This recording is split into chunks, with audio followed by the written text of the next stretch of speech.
hacking into government department computers, I discourage. You discourage? Mr. Wallace, there's no video game. Professor.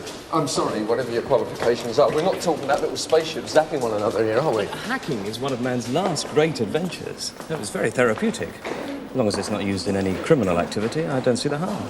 If one of your students has somehow discovered codes to break into the police computer network... Oh, an irresistible target, wouldn't you agree? Sending out bogus emergency calls. Professor, I wouldn't call that one of man's last great adventures. What I'd say it was is wasting police time and it's a criminal offence. Yeah, point taken.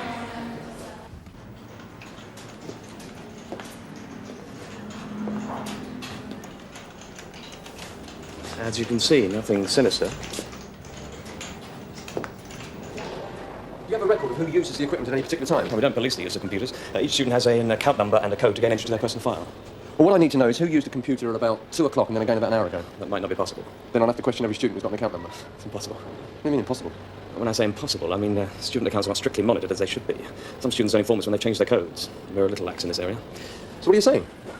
It is still possible for an ex-student to be using his old account. What do you mean even after he's left the university? If he or she has access to a computer and a modem, he can simply gain entry to our mainframe computer over the telephone. Logically, to any computer in the world. It can't be that simple. Surely they've got to have codes.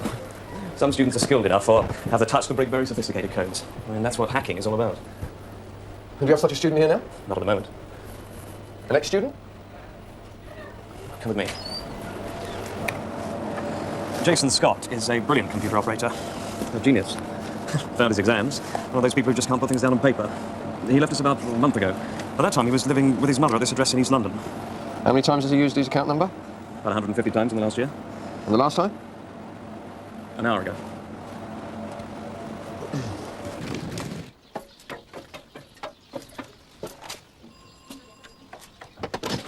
Mrs. Scott? Yes? Can you tell me where your son Jason is? Upstairs in his room. Would you mind if I had a word with him? No.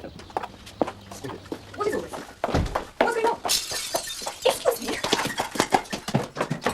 Excuse me, you can't do this. I'm sorry. Please be quiet, I haven't had a business lunch. What's going on, Mum?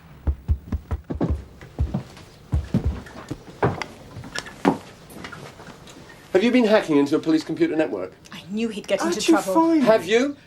No. Well, not really. I've told him Not so really? many times. Give it a rest, Mum. That's why you got thrown out of university. Mum, go on downstairs. I'm going to get your father. Yeah, thanks, Mrs. Scott. What do you mean, not really? Well, you're not going to believe this. Try me. We see that computer there? Well, I've got loads of computers. I don't even need that one. You know, take a look around you. There's bits and pieces of computers everywhere. Where'd you get all this stuff?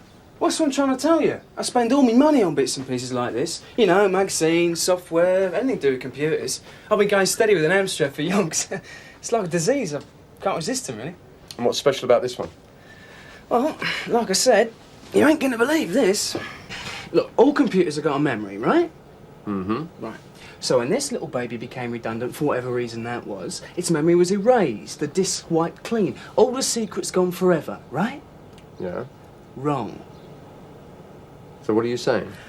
Someone forgot that sometimes you can recall the memory after it's been erased.